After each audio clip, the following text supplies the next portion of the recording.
Would you believe me if I told you this budget gaming PC can still play all the newest games at 1080p, achieving 60 FPS in most titles, and even 100 plus FPS depending on the graphical settings?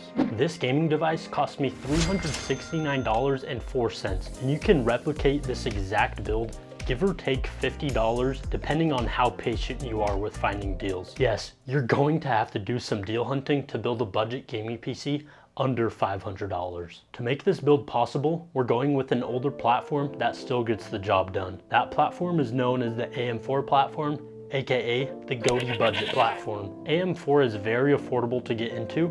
Your best bet is finding a motherboard combo anywhere from $100 to $200, and I did exactly that. I found this motherboard combo on my local market for 125 buckaroos. It came with the CPU, motherboard, and RAM. It was a 32GB kit of RAM, so I decided to save that for another build. So my cost for the combo was $85. It came with a Ryzen 5 3600X, and for the motherboard, it's an MSI B350M Bazooka. It has 4 RAM slots, 1 M.2 slot, and decent rear I/O with 8 USB ports. The Ryzen 5 3600X can be had for around $60 to $90, so like I said, you're better off just finding a motherboard combo deal. This CPU came out in 2019, but it's a very capable 6-core 12-threaded processor.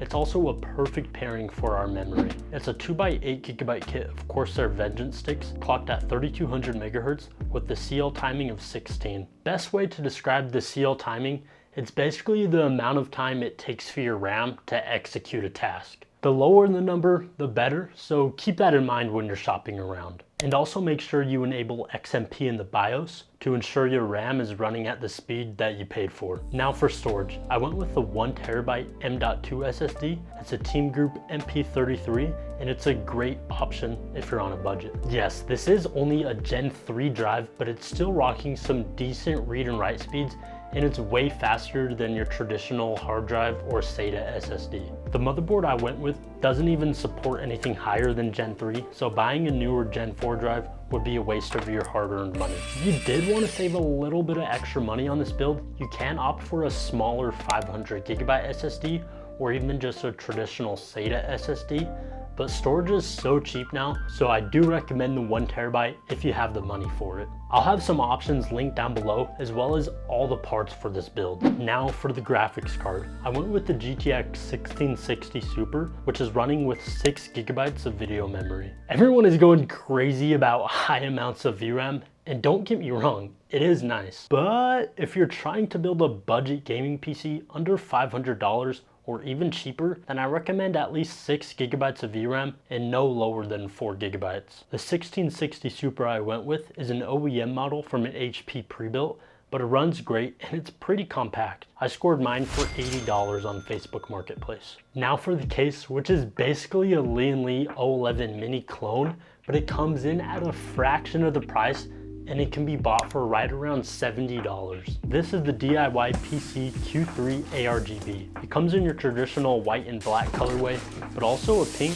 and a teal, and comes pre-installed with 3 ARGB fans. It supports up to micro ATX motherboards, accommodates full-size ATX power supplies, and it even has support for 2 240mm AIOs on the top and side, and can fit up to 9 fans. I do have to say though, the fans are weird and they just like to cycle through the colors, meaning you can't actually set the fans to a specific color. But there is a fix. You have to get a separate RGB controller and hook up the fans that way and reroute the reset switch to your controller, and bam, you can now set the color. And also, all the fans came as exhaust, so I recommend swapping the 2 side fans to intake. Powering this budget rig is a power supply from EVGA.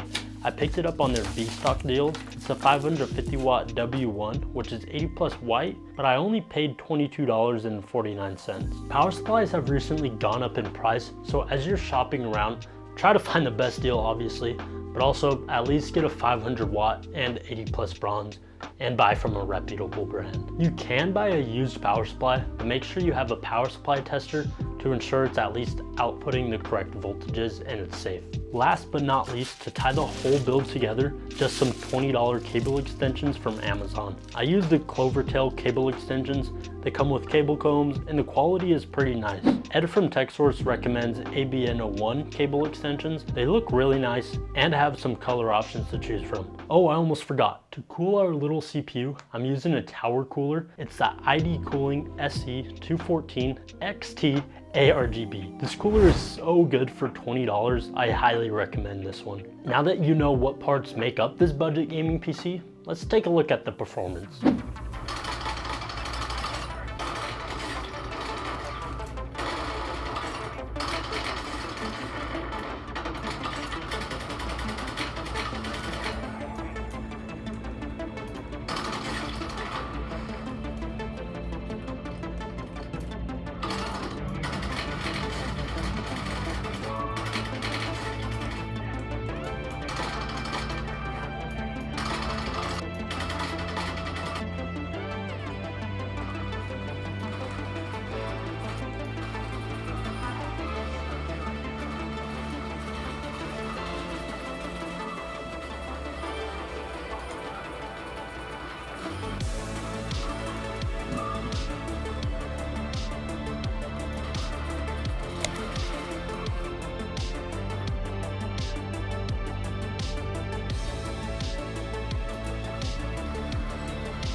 testing is complete and it's safe to say I'm surprised with this little budget gaming PC and the performance it output. This thing can actually play anything from esports titles to harder to run AAA titles such as Cyberpunk. It is way more optimized now, but this little machine was achieving above a 60 FPS average with high settings, and then newer games like Hogwarts Legacy, it was achieving 70 plus FPS at medium settings. I did also test it at high settings, but it only averaged below the 60 FPS mark. It was pushing out all those frames all while staying pretty cool. The CPU never got hotter than 68 degrees, and the hottest the GPU got was 78C in Overwatch 2. But majority of the time, they were running way cooler than that. Now, as I said, you can replicate this exact build, give or take $50 or so. And I will have all the parts linked down below for you to check them out.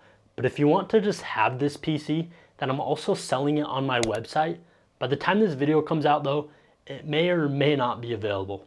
Who knows? But if you guys enjoyed the video or found value in it at all, then smash that like button, leave any feedback in the comments, and subscribe for more. And to stay on the topic of budget gaming PCs, watch this video next. Peace.